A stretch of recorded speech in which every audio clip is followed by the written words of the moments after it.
Good morning everybody, it is day 44. We are back on the road. I'm here with Adam still. We are basically about to try and make it as close as we can get to Bratislava. We stopped 10 miles short yesterday. My quad went around sort of mile 23 I think, and I managed to walk and nurse it into sort of 30 miles, which is good. Yesterday, the day before that, I'd gone at 17, so we're making a bit of progress. Adam here did 2 ultras in 2 days consecutively, having only ever previously run one marathon distance. And had to dig very, very deep. I think it was like 12 hours on the trails yesterday, in the heat, and a lot of walking, but it was a massive effort for him. And yeah, it was brilliant. I went to see him come in for the last mile, and I've stored the visuals for that for later on as a kind of bit of inspiration for how to dig deep and get through it no matter what. So and now we're going to go and we're just going to see what we get today, basically do the same again. I've got, in the morning, hopefully it feels like I can run with the quad, and I'll just go and see how far we get. The minute the quad kind of pings a little bit, I'll back off and walk, and then I've probably got 5 miles after it goes that I can kind of walk without my feet becoming sort of too painful, because the walking does damage to my feet. That it isn't good. We've also got Marianne, who came out yesterday from Bratislava. He rode out along the dyke roads and met us on the trails and brought us a whole backpack full of amazing goodies. He'd basically been following all the stories on Instagram, and he filled his backpack with all the things that I've been eating along the way on the route. So, it was incredible. It was incredible. I wasn't expecting it, and there he was on his bike. And do you know what? As ever, it was just at the point where I needed it. I had 4 miles to go. I was walking. I was having a bit of a down moment into a headwind, and I'd actually gotten really hungry. And I've got kind of running fuel, but I fancied something. I was having sort of cravings for something that was actually like a proper food. And there he was with a backpack full of wonderful snacks and water, and just a beaming smile and just full of life. And yeah, just absolutely magic. Those things that have happened along this way with Dimitar, with Igor, with Milos, with all the people who've popped up and just helped with Alexander, and these things just give you the spirit you need to get through the next kind of 4 miles or whatever, even the next day. And now we've got Marion, he's got a car, so we're hacking down these kind of roads, and we'll be on the big dyke roads where it's just miles with nothing. It's almost like 40 miles into Bratislava, where there's not really much by way of shops and access to water and whatnot. So he's going to be a massive help because he can get in with the car, we can restock, and also after about 10k's today he's going to take the packs. So this hopefully should enable us to go a bit further. Hopefully that will ease off the quad a little bit, but we're going to go and see what we get. We'll get as close as we can without doing any damage. The idea is to get A to B as far as we can intact. And if I can fix this muscle issue over the next few days, I will make up those miles further down the line for sure. So I'm not going to push it, but hopefully we'll get pretty close to Bratislava today. Anyway, we better go and hack on down this massive, long, straight road.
So I'm 20 miles in.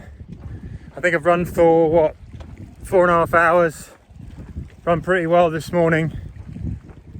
Walking along here right by the Danube on these kind of amazing paths that are built up. This flows right down into a huge dam down there. So we're raised on, you can see the other side of the Danube. You can almost sort of see the cyclists moving along. There's cyclists on this stretch. It's flat as a pancake. You can see Bratislava off in the distance. It's a bit of a headwind, but it's it's like a peaceful, very peaceful sort of calm location. I can hear the water lapping, you know, against the sides here. And yeah, I mean, I wish I was running a bit more freely, but today everything is grumbling a bit more. The quad isn't yet, but other parts of my legs are, and there's the tendon on the outside of the left knee. I'm just feeling it. And that's one of those that you don't want it to go, because once it flares up properly, you're in trouble. So I was hoping to make 30, I've made 20. I think the sensible money says call it early, get home, get some rest, and try and make up what will be, I'll be 27 miles behind then on the schedule, but hopefully further down the chain there's ways that I can pull that back if I need to. But I know one thing, if that tendon down there goes, I'll be way more behind schedule. So yeah, just gotta have a little think and basically do the smart thing, I think.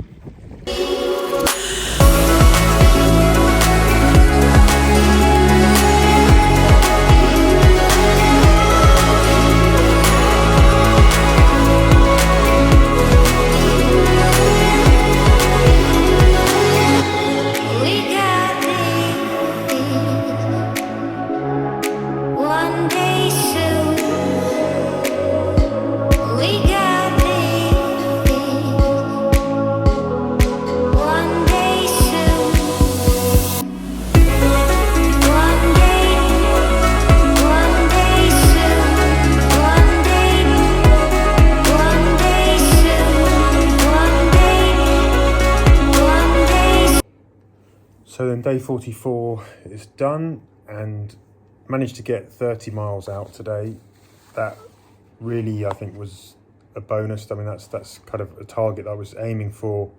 You know, I'd be happy with that. Got to 30 miles with the quad or my muscle problem just twinging a little, and then stopped. I decided not to push it on. You know, it was 17 miles from Bratislava, which was the original end point, but I probably arguably could have pushed.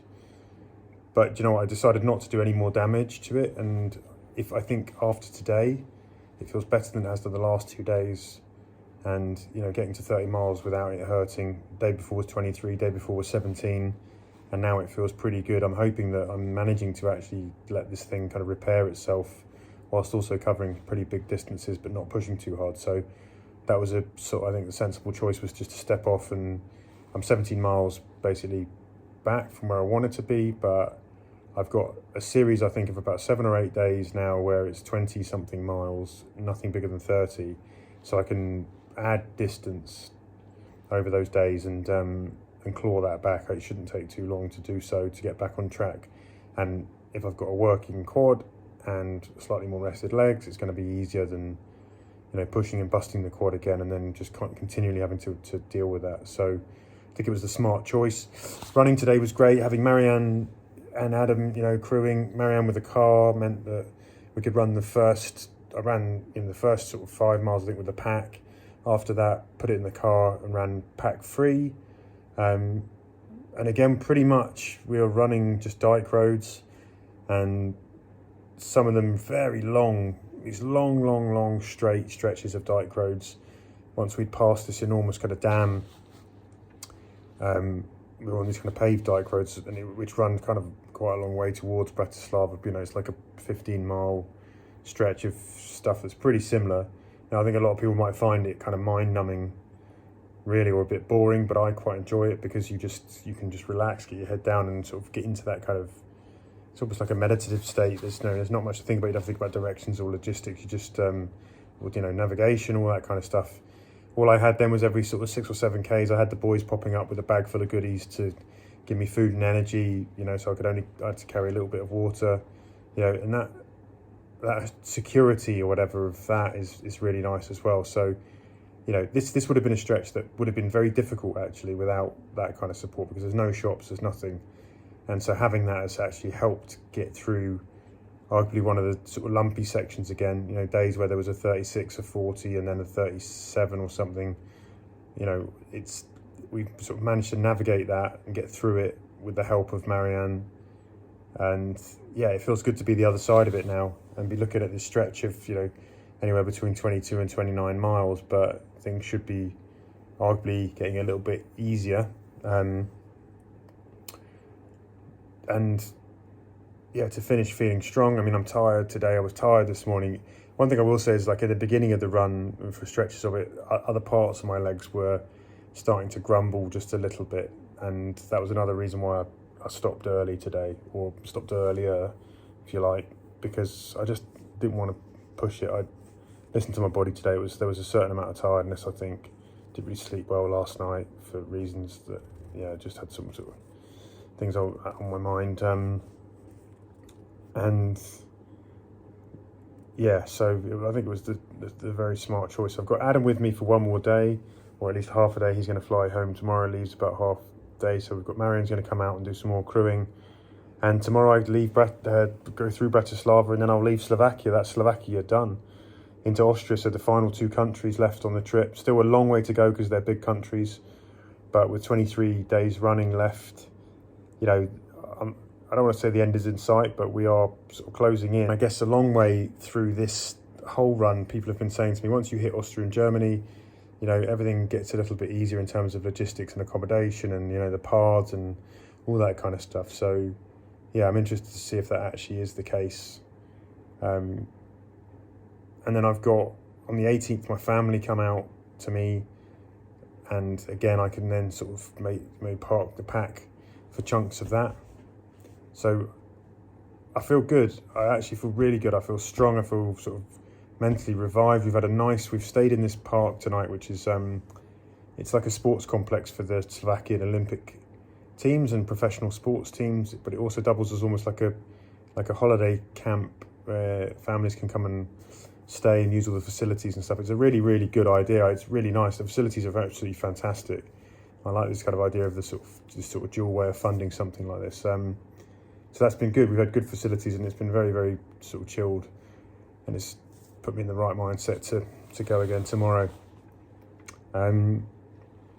Yeah, and that's basically it, really. I mean, to get through 3 days of 30 miles, really happy, particularly when I was going into those with an injury that could have flared up and gotten worse. So yeah, I'm tired. I'm going to go get some sleep, but tomorrow we will go again, and yeah, we'll enter Austria. So Austria, we're coming for you now, and Slovakia, and particularly Marianne, who has been an absolute hero to come out and give up his Saturday and his Sunday. And he brought in his backpack, and again today, he'd seen all the things that I've been eating the whole way through this journey, and he had been and bought all of the stuff that he knows that I like. And his kindness and generosity and his company, and yeah, he's just a positive guy, really positive attitude. I've loved having him around, and yeah, he's another person who goes down on the list of people who, without their support and their generosity and, coming out and giving up their time, this journey might not have worked, or even up to this point, I wouldn't be where I am without them. And he's been absolutely magnificent. So it's a massive thank you to Marianne. Tomorrow I will be running basically with the winds of your generosity is the sort of all the the kindness and stuff at my back. So yeah, thank you very much, and it's been a pleasure to meet you. So, but for now, I'm off to get some kip, and yeah, I will update you tomorrow.